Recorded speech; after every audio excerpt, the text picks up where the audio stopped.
Hey, good morning, wonderful world. Welcome to the Future Successors podcast, where the future is now. Today, I'm joined with Marissa Flagg, Director of Player Relations and Athlete Experience here at OTE.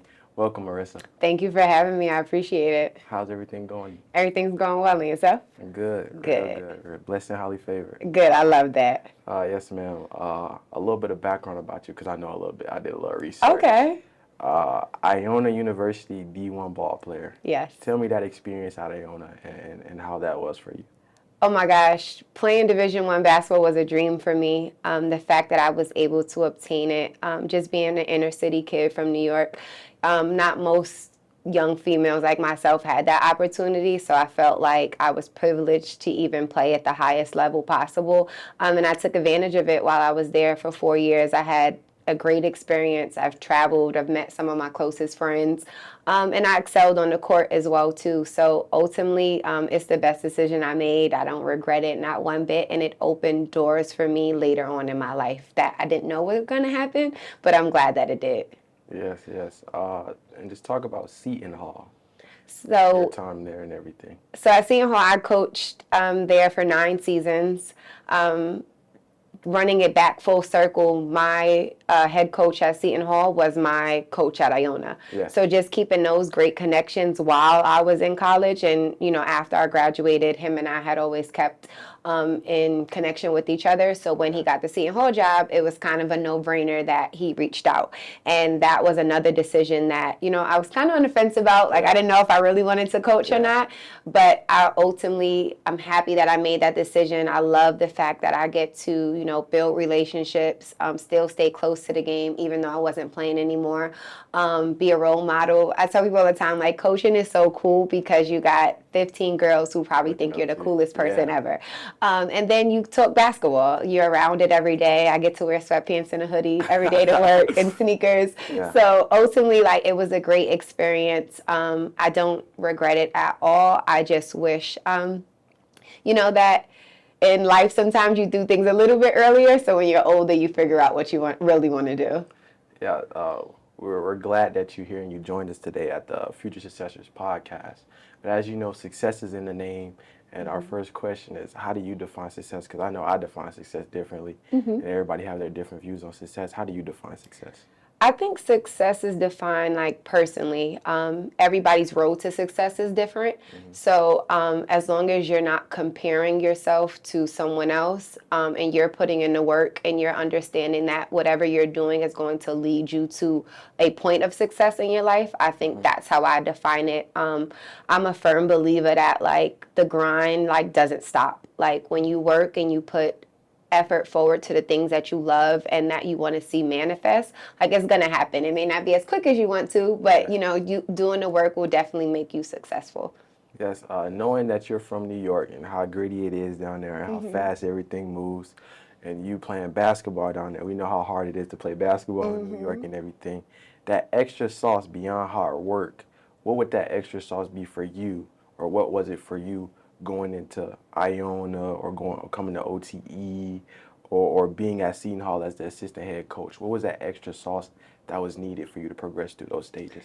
The city gives it to you. Like New York is raw. People are gonna hit you straight shooters. Just being in that fast pace, it gives you a sense of knowing that you can go anywhere and be yourself and really be unique and set yourself apart from everybody else. I think my confidence grew from being from New York. I think it's just a place, like you said, that's gritty and, people are competitors and, basketball like kind of grows that in you. I've played against like great players alongside or with or against and that excelled not only from like a basketball standpoint for me, but just knowing like the confidence is there, the toughness is there, and I can apply that stuff to my day-to-day, if that makes any sense. Yeah, that makes a lot of sense.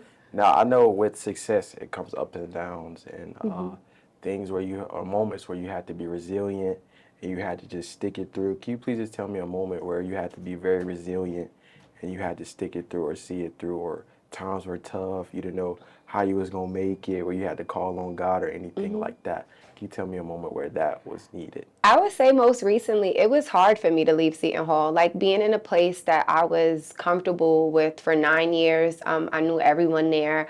Our athletic director was also my athletic director when I was at Iona. My coach, as I said, even my coworker, her and I actually played together. So I was in a familiar space for 9 years. And when I wanted to transition out of coaching, like I didn't know what was next. It was really a leap of faith, and I really prayed on it. I stayed down and I stayed focused, knowing that, all the connections I made over the years, all the hard work I put in, didn't go unnoticed. And whatever I planned on doing, which I didn't know it was going to be overtime, but I knew I was trained in a sense that I can do anything because of my past experiences. Yes. Miss Priscilla Edwards. I know you know a little bit about her, and y'all are friends and y'all locked in and everything like that. But what relationship helped you get from Iona to Seton Hall to now to OTE? What relationship helped you or put you in a position, or even a mentor, somebody that you looked up to that could help you when you were struggling? What relationship helped you get to where you at now? I would say probably like my coaching relationships, like as you mentioned, Priscilla, like and other friends of mine in the business. Really, we leaned on each other a lot. Like we all have different walks in life, but somehow are connected through so many different things, and just leaning on them on good days and bad days, just knowing that people are going through the same things that you're going through. And I think that's great to have a circle of friends or a circle of people that can really pour into you. Sometimes when you're not even up for it, but ultimately we're all there for a bigger purpose. We serve different lanes in people's lives, and we have to understand that as well too.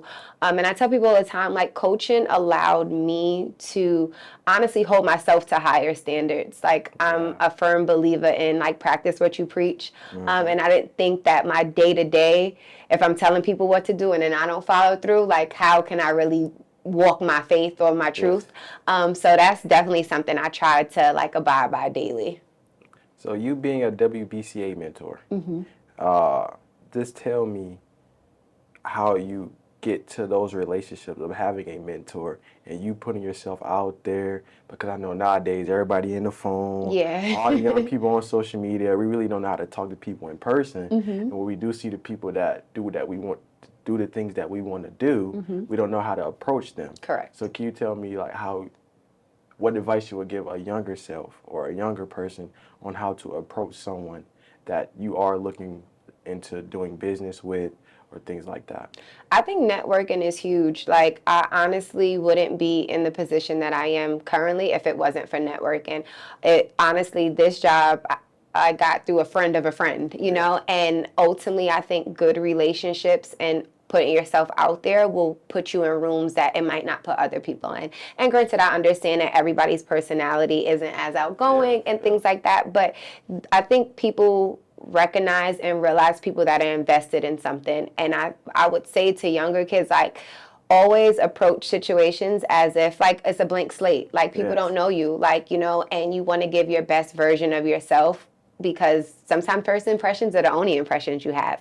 So ultimately, even when I was coaching, like I used to tell my players, like, hey, listen, no text conversations. You want to have a conversation with me? Come in my office. Like we could have text back and forth, but text messages get miscued, and sometimes the tone doesn't sit as well. But if we're in person, like you get to express what you need to, I can as well too, and then we can come to a happy medium sometimes. That makes sense, because I know like my mom used to tell me all the time, like, those relationships in person are way different than you calling somebody on the phone, because they can actually feel the energy in the room. Correct. Yes. And then I think now too, like, because we're in this like tech savvy world, right? Doing things virtually, right? Is a call different from a Zoom call? Yes. Like when you see somebody's facial expressions, I definitely think when you see somebody face to face, you could tell how passionate they are. Their eyes light up, they smile, like, things of that nature. So it goes a long way. Yes.